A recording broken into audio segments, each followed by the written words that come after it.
Meenu ma'am, घुटनों पर बैठने की बात हो रही है। घुटनों पर जो सवाल है मेरा वो आज यही है कि घुटनों पर आया कौन? भारत, पाकिस्तान, किसको माना जाए? प्लीज जी, जी। देखिए घुटनों पे कौन आया है, ये आप ट्रंप का एक ट्वीट है या पोस्ट है उनका, जो अपना प्राइवेट वो है ट्रुथ सोशल करके उनका प्लेटफॉर्म है एक अपना, उस पे उन्होंने एक ट्वीट किया है। और घुटनों पे कौन आया है? घुटनों पे भारत आया है। मोदी ने देश की संप्रभुता और देश की विदेश नीति को ट्रंप के हाथों में गिरवी रख दिया है। उन्होंने क्या लिखा है अपने ट्वीट में, अपने पोस्ट में? उन्होंने लिखा है कि मैं दोनों देशों के साथ ट्रेड करूंगा। और सब कान खोल के सुनने दर्शक, उन्होंने कहा है कि मैं कश्मीर के मुद्दे को दोनों के साथ बैठकर सुलझाऊंगा। जिस कश्मीर पे आज तक कोई थर्ड पार्टी मीडिएशन की बात नहीं हुई आज तक, और ना आने दिया गया, उस पे अब ट्रंप साहब थर्ड पार्टी मीडिएशन करेंगे, बैठ के वो सुलझाएंगे। मोदी जी देश को बताएं कि क्या क्या गिरवी रखा है उन्होंने ट्रंप के पास, कि जो ट्रंप कश्मीर का के मुद्दे को सुलझवाएंगे। क्या कश्मीर पाकिस्तान को देने की तैयारी तो नहीं हो रही है? इसके अलावा मैं तीन चार बातें रखना चाहती हूँ इसमें, कि ये आईएमएफ के पैसे से खरीदा गया सीज फायर है। उसमें इंडिया ने चुप्पी लगा दी। इंडिया का कोई प्रभाव काम नहीं आया, कोई विश्व गुरु की छवि काम नहीं आई, कोई आपका विदेशी नेताओं के गले पड़ना, झप्पी पहना, पप्पी लेना उनकी, वो कोई आपके काम नहीं आया। किसी ने आपका साथ नहीं दिया। और पाकिस्तान को अरबों रुपए का, अरबों डॉलर का जो है वो आईएमएफ ने बेल आउट पैकेज दे दिया। मोदी जी की इससे बड़ी हार हो नहीं सकती। आप विश्व गुरु का डंका कहते हैं, कि आप कहते हैं दुनिया दुनिया सुनती है जब मोदी जी बोलते हैं। किसी की हिम्मत नहीं है बोलने की। हिम्मत क्यों नहीं? किसी भी देश ने पाकिस्तान को आईएमएफ का बेल आउट पैकेज देने का विरोध नहीं किया। और जीत पाकिस्तान की हुई है। आपकी सेना की कमजोरी जाहिर हो गई है। रक्षा विशेषज्ञ हैं प्रवीण सहानी, मैं उनको लगातार फॉलो कर रही हूँ। उन्होंने बार बार वो कह रहे हैं कि एक रफाल गिरा है इंडिया का। और रफाल कैसे गिरा? क्योंकि उसमें चाइना और अमेरिका की के जो मिले जुली जो एक हवाई जहाज और एक उसकी सुरक्षा, वो डिटेल है, वो मैं डिटेल बताऊंगी तो बहुत लंबा हो जाएगा। ये उसकी ये वजह स्क्रीन से पे वो ट्वीट है जिसका जिक्र मीनू मैम कर रही हैं। आपकी स्क्रीन पे वो ट्वीट है जिसका जिक्र मीनू मैम कर रही हैं। दर्शक हमारे यस देख यस सकते हैं यस जी जी। यस मीनू मैम आप यस कंटिन्यू करिए। एग्जैक्टली यही ट्वीट है जिसमें वो कश्मीर में बता रहे हैं कि वो मैं मीडिएशन करूंगा। तो अब आप बताइए, इसमें जो मैंने अभी पहले, ये जो मैं आईएमएफ की बात कर रही थी, इसके बाद आप देखिए मोदी जी ने सबसे बड़ा क्या किया है, कि जो अभी तक वो पिछले 6 महीने से कोशिश हो रही थी किसी तरह ट्रंप को रिझा ले, ट्रंप जो नाराज चल रहे हैं। नंबर एक तो ट्रंप ने जो खुंदक खाया हुआ था ट्रंप मोदी जी से, उसने पूरी खुंदक निकाल ली है कल अपनी। उसने पूरी मोदी जी को इतना नीचा दिखाया है कि मोदी जी उसके चरणों में बिछ गए हैं। मोदी जी चरणों में बिछे हुए थे 6 महीने से। कभी उसके शपथ ग्रहण समारोह में जाने के लिए निमंत्रण पत्र भेजने के लिए जयशंकर को कहते थे, जा तू भाई लेके आ मेरे लिए निमंत्रण पत्र। वो नहीं आया, नहीं जा पाए मोदी जी। लेकिन शपथ ग्रहण करते ही ट्रंप के, मोदी जी वहां बिन बुलाए मेहमान की तरह वहां पहुंच गए। और जहां उनका जो अनादर हुआ वो सबने और टीवी के ऊपर देखा।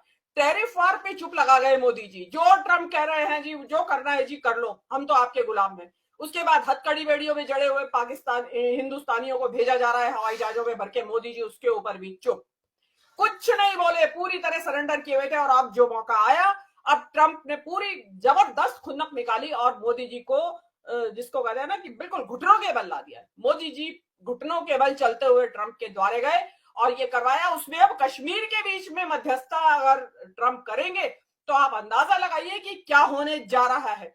देश जो कांग्रेस पार्टी ने डिमांड की है कि तुरंत एक सेशन बुलाया जाए, संसद का सत्र बुलाया जाए, उसमें बताया जाए कि किन किन शर्तों पे हुई है और क्या क्या गिरवी रख दिया है आपने इसके बदले में। मतलब जिस पाकिस्तान को आप कह रहे थे कि पिद्दी सा देश है, 2 दिन में फुस हो जाएगा, मैं तो कभी नहीं मानी थी। मैं हालांकि इस दौरान मैं आई नहीं बोलने के लिए, इसीलिए नहीं आई कि आप सभी लोग अंडरमाइन कर रहे थे और अधिकतर लोग डर के मारे कर रहे थे। डरे हुए थे कि हम पता नहीं किस किस कानूनी उलझन में ना फंस जाए अगर हम कहेंगे तो। आपकी वायुसेना की कमजोरियां उजागर हो गई है। आपने जिस रफाइल की सुरक्षा की दुनिया में बेस्ट है, वो फेल हो गया है। और बहुत जो विश्व का मीडिया है वो भरा पड़ा है राफेल की नाकामी से।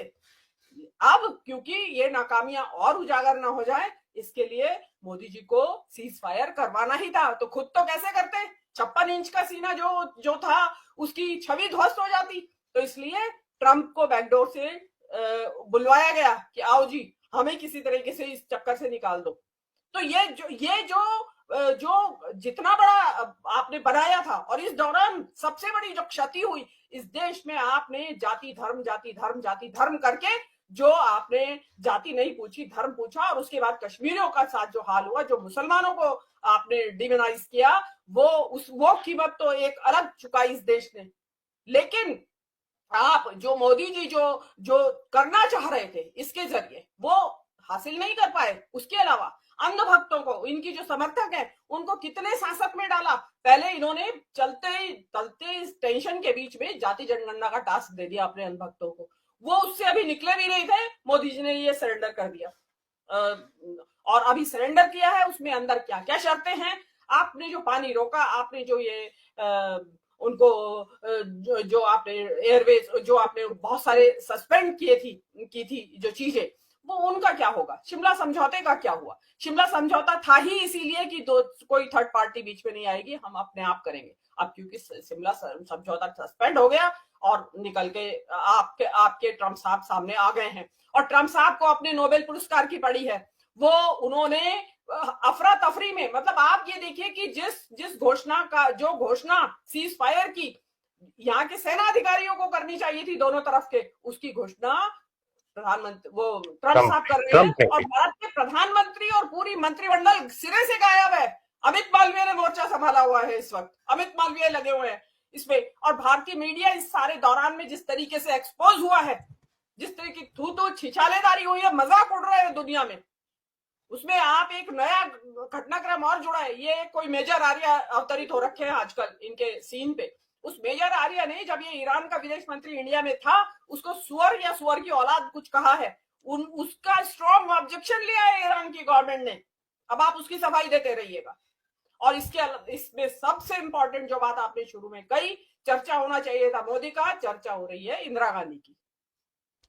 तो आपका इससे बड़ा आप हार हो नहीं सकती। अब आप अपना सोशल मीडिया लगाएं, आप अपनी मीम्स बनाएं या कुछ भी करें, उससे डैमेज कंट्रोल नहीं होने वाला है। कश्मीर के ऊपर ट्रंप आपकी मध्यस्थता करेंगे और किस तरह आपका टेटुआ दबाएंगे, यू डोंट नो।